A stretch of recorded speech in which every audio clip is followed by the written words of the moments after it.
머릿속에 생각하는 스킬하고 실제로 몸이 움직이는 부분들하고 차이가 생긴다는 건데 연세가 들면서 그 부분에 대해 인정을 안 한다는 게 문제죠.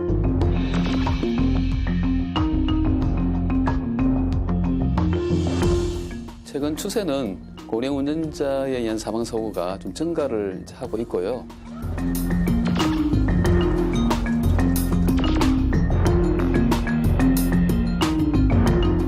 인지반응의 검사를 자주 해서 운전자분들이 스스로가 위험성을 인지할 수 있는 다소 취약하지만 이분들도 이 사회에서 함께 운전을 하고 생업을 이어갈 수 있도록 지원을 하는 사회적 배려가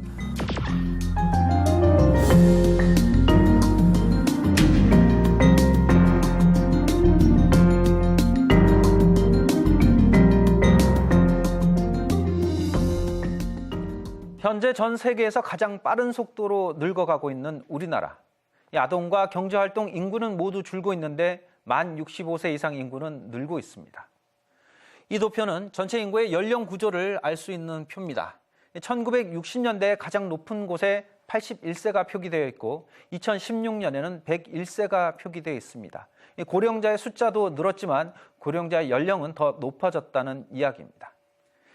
1960년대 도표가 삼각형 모양을 띠고 있는 것은 고령자보다 출산율이 더 높다는 의미이고 50년 후인 2016년에는 생존 연령은 높아졌지만 출산율은 저하됐고 1960년대 출생한 이른바 베이비붐 세대들의 고령화가 진행되고 있다는 의미를 담고 있습니다. 2017년 8월을 기준으로 대한민국은 더 이상 고령화 사회가 아닌 고령사회로 접어들었습니다. 만 65세 이상 인구의 비중이 전체 인구의 14%를 넘어섰기 때문입니다. 고령사회가 당면하고 있는 많은 문제 중 고령 운전자와 교통사고가 수년째 사회적 이슈가 되고 있는데요. 심층 취재 쌍심지, 이번 시간엔 운전자 자신은 그 위험성을 인지하지 못하고 있는 고령 운전자 문제와 그 해법을 카메라에 담았습니다. 지난 2017년 11월 경상남도 창원에서 발생한 교통사고. 창원 터널 앞 1km 지점에서 드럼통 70개의 차량용 윤활유를 싣고 달리던 5톤 화물차가 중앙분리대를 들이받았고 8명의 사상자를 냈습니다. 이 사고에서 주요 원인으로 지목된 것은 고령 운전자였습니다. 창원 터널 사고 이전에도 고령 운전자로 인한 대형 사고는 여러 차례 발생했습니다. 도로교통공단 자료에 따르면 전체 교통사고 건수는 해마다 편차를 보이는 반면 전년 대비 고령 운전자 교통사고 건수는 꾸준한 증가세를 보이고 있습니다. 고령 운전자 사망자 수가 759명으로 전체 사망자 수의 약 17%를 차지해서 상당히 높은 그 비율을 보이고 있습니다. 치명적인 사고로는 야간 시간대나 특히 눈비 올 때 시야가 확보가 제대로 안 되는 경우에 사고가 많이 발생하는 것으로 분석되고 있습니다. 운전 경력이 하루 이틀이 아닌 이른바 베테랑 운전자들이 이렇게 대형 사고를 내는 이유는 무엇일까요? 일각에선 고령 운전자가 사고의 원인이 되고 있다는 지적입니다. 실제로 스킬은 많이 쌓입니다.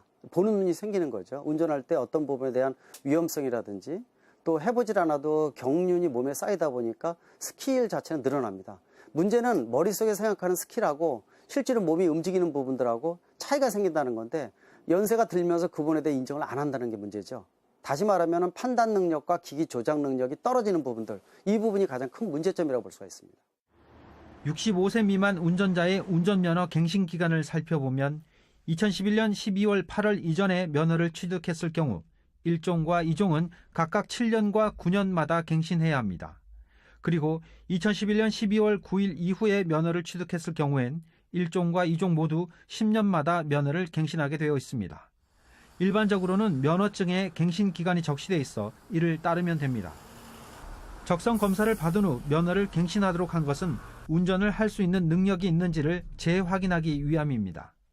하지만 적성 검사의 실효성에 대해선 오랫동안 비판의 목소리가 높았다는 점을 인지할 필요가 있습니다. 운전면허는 운전에 대한 지식과 도로교통 체계를 이해했는지에 대한 테스트를 한 후에 국가가 주는 자격증입니다. 하지만 운전 기술은 면허 취득 후에 다양한 경험을 통해서 더 나아지게 되고 긴급 상황에 대한 대처 요령도 생겨나게 됩니다. 다시 말해서 운전 기술은 나이가 들수록 또 경험이 많아질수록 좋아진다는 겁니다. 반면 신체 반응 속도는 떨어지게 됩니다. 돌발 상황이나 위험한 상황이 발생했을 때 대처하는 시간이 늘어나게 된다는 겁니다.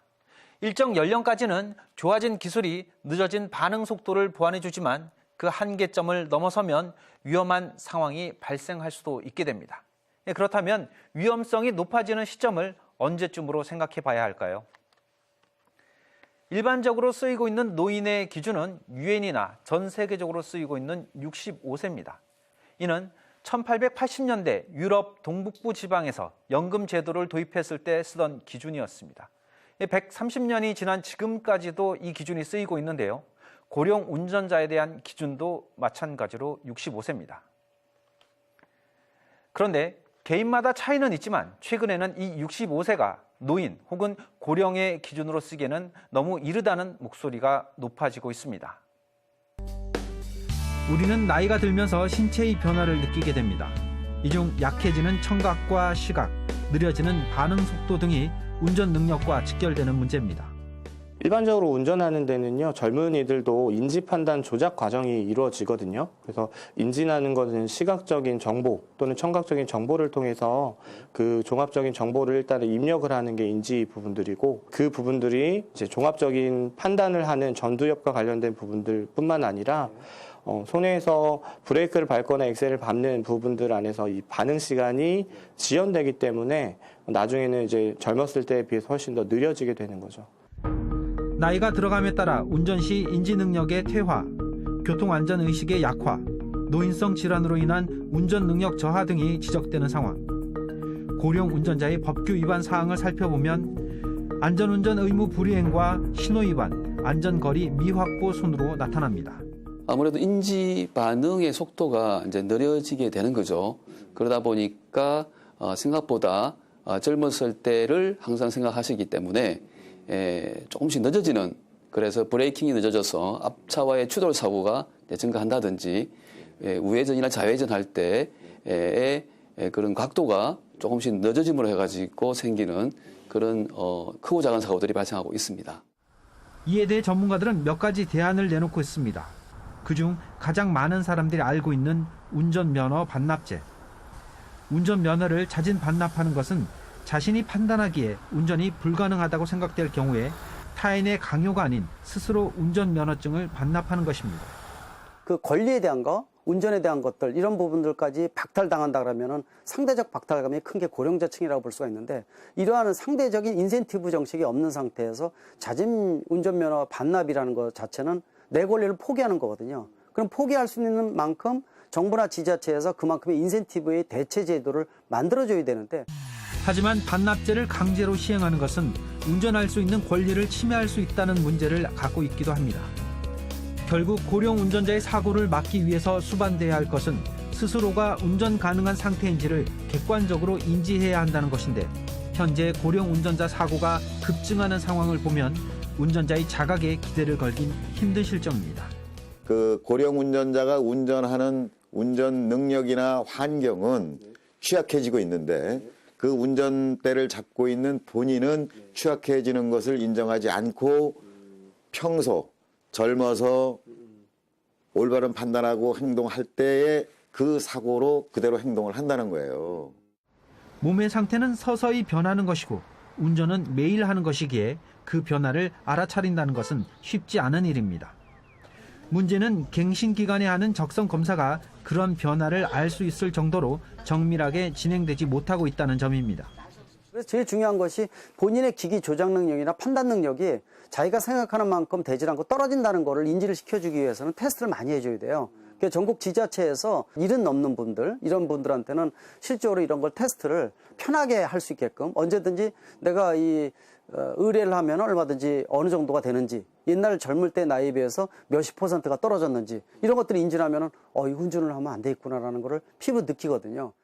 최근 일본에서 85세 운전자의 사고로 여고생 2명이 중태에 빠지는 사건이 발생했습니다. 이 노인은 치매 검사를 통과해 운전면허를 갱신한 것으로 나타나 더 큰 충격을 줬습니다. 국내 역시 예외가 아닙니다. 치매 초기 증상을 보이는 가족이 혹여 사고를 내지는 않을까 걱정하지만 정작 본인은 이런 심각성을 인지하지 못한다는 사연입니다. 그러니까 우리 어르신들이 이제 기존에 고정된 관념에 의해서 행동의 변화가 잘 이루어지지 않기 때문에 최근에 차량 내 영상 블랙박스가 많이 보급되어 있기 때문에 그 영상을 가족이나 지인들과 함께 시청하면서 자신의 행동, 운전 패턴을 한번 점검해 보시는 것이 교통안전에 많은 도움이 될 것으로 생각합니다. 교통안전교육을 받는다면 자신의 상태를 확인할 수 있습니다. 현재 국내에서는 도로교통공단과 운전면허 시험장 등에서 고령 운전자 안전교육을 실시하고 있습니다. 도로교통공단의 고령자 교육 과정 중 시뮬레이션 교육을 담당 PD가 직접 실시해봤습니다. 운전 경력이 25년이 넘은 40대 후반의 PD 역시 테스트 결과 자신의 운전 실력에 대한 생각을 조금 바꿔야겠다고 답했습니다. 자신이 생각하는 것과 실제 능력에는 차이가 있다는 겁니다. 보건복지부 산하 국립재활원 재활연구소에 따르면 고령 운전자는 젊은 운전자보다 반응 시간이나 속도 예측이 느렸고 핸들 조작과 동시 조작 능력도 저하되는 것으로 나타났습니다. 시뮬레이터 도로주행 검사의 합격 비율은 노인 운전자가 61.8%로 젊은 층 91.7%보다 낮았습니다. 또 도심에서 돌발 상황이 일어나는 상황을 가정해 측정한 결과 비고령 운전자의 반응 시간은 0.7초인데 반해 고령자는 1.4초가 넘었습니다. 이런 결과를 보면 고령 운전자의 사고 위험성은 예상보다 높았지만 아직 고령 운전자 문제를 공론화시키는 데는 한계가 있는 상황입니다. 고령자층에 대한 나이도 고민을 좀 해줘야 됩니다. 지금 65세로 되어 있지만은 65세는 지금 청년이거든요. 지금 대한노인회 이런 데서도 70세에 대한 부분들로 강화해야 된다라는 부분들도 있어서 실제로 지하철 같은 경우에도 65세임에도 불구하고 공짜표 안 쓰시는 분들 많아요. 은퇴나 고령 운전자, 노인 등을 결정하는 기준은 모두 65세입니다.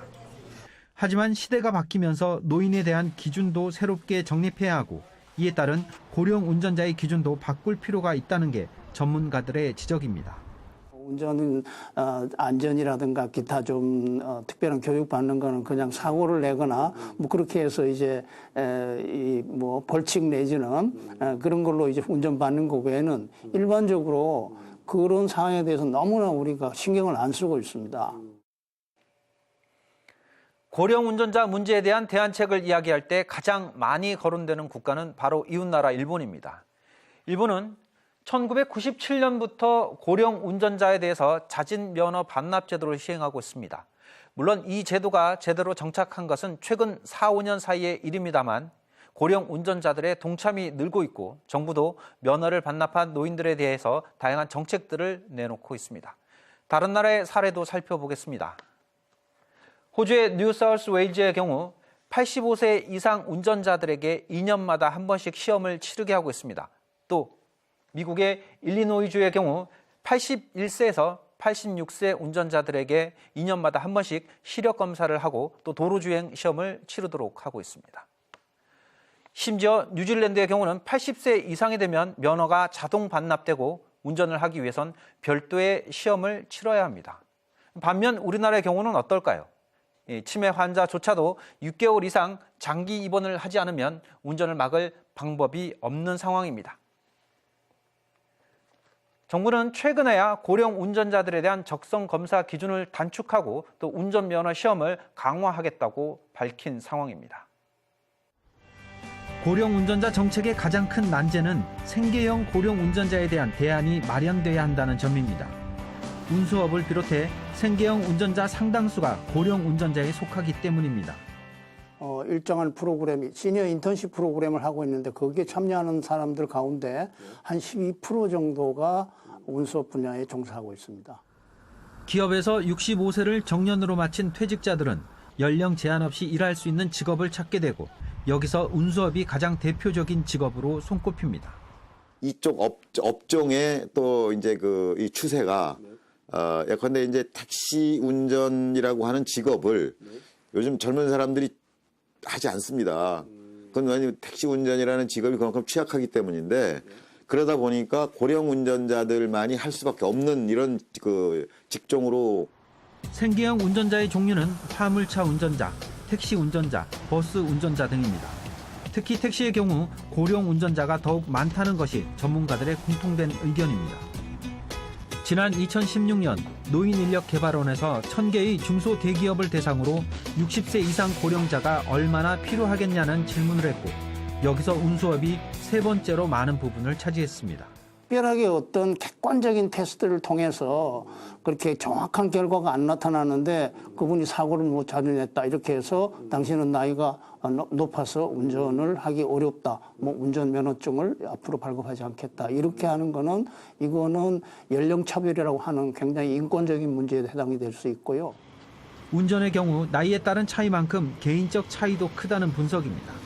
때문에 나이로만 운전을 제한하는 것은 많은 문제를 양산할 수 있다는 의견입니다.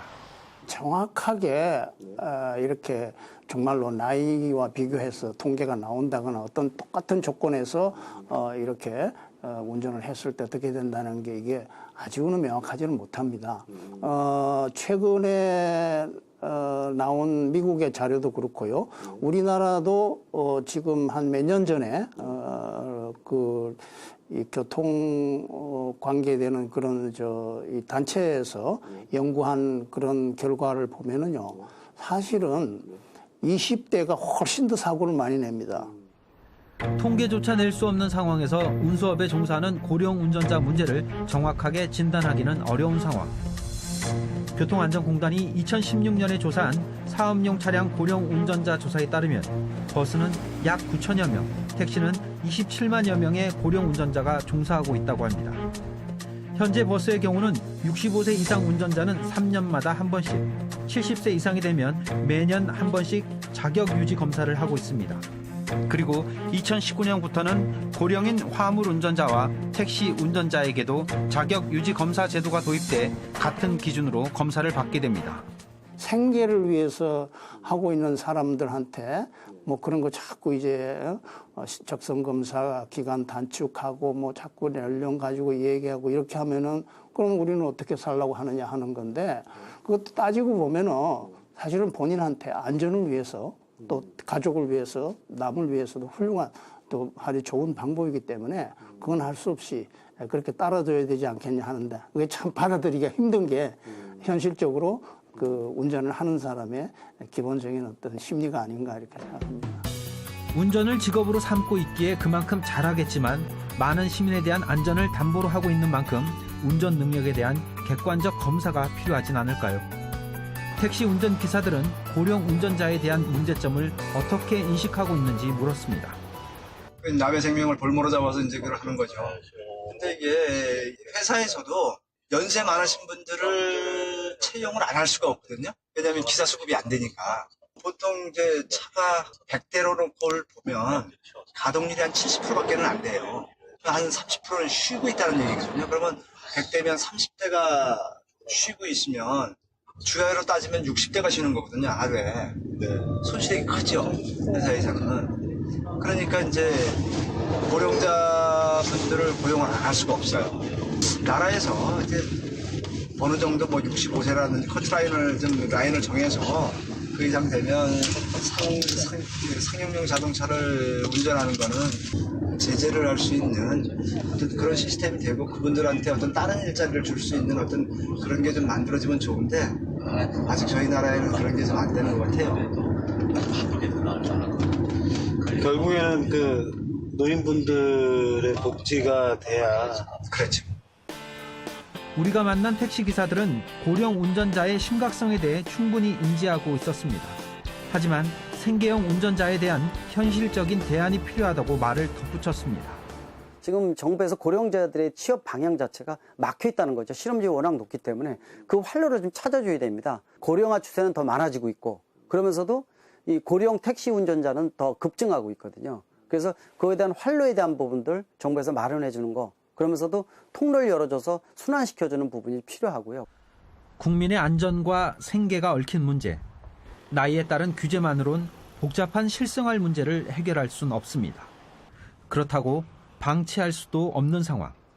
근데 이거를 우리가 나이 많아지면은 안 된다. 60 넘어가면은 다 능력이 떨어진다고 인정하고 있기 때문에 그냥 뭔가 좀 자기가 하던 일이라는 거 다른 거 하려고 그러면은 뭐 일거리가 없는 거예요.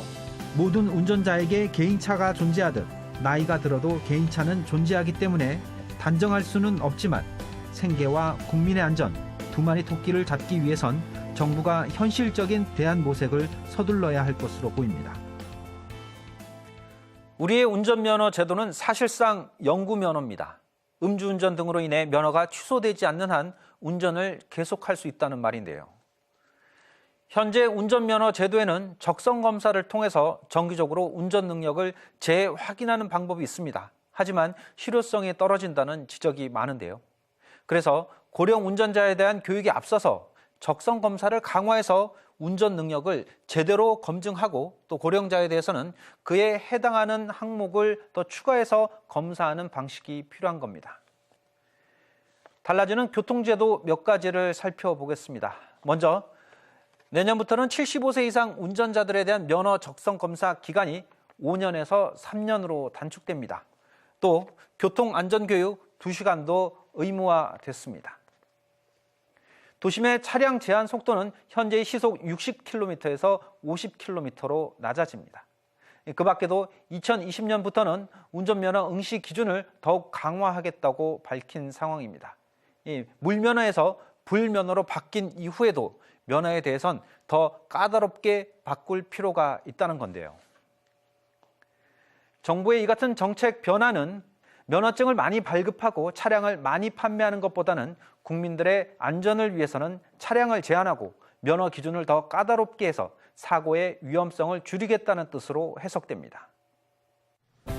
아무리 좋은 제도라도 많이 알려지고 또 왜 그것이 필요한지를 알 수 있도록 하는 과정이 필요합니다. 올해 처음으로 고령 운전자 교육을 실시하는 서부 운전면허 시험장, 총 3가지 교육으로 진행하고 있습니다. 이 인지 기능에 따라서 면허를 제한하진 않지만 여기에서 나의 객관적인 상태를 파악해보고 정말 내가 안전하게 운전할 수 있을 것인지 없을 건지를 스스로 판단하는 거죠. 그래서 이 교육을 의무화시키려고 하는 그런 움직임이 있죠. 빠르면 내년 아니면 조금 더 시간이 걸릴 수도 있고요. 1979년에 면허를 취득해 운전 경력만도 40년인 67세의 김태웅 할아버지. 시뮬레이션 테스트를 통해 인지 능력을 확인해 본 후 어떤 생각을 하고 있을까요?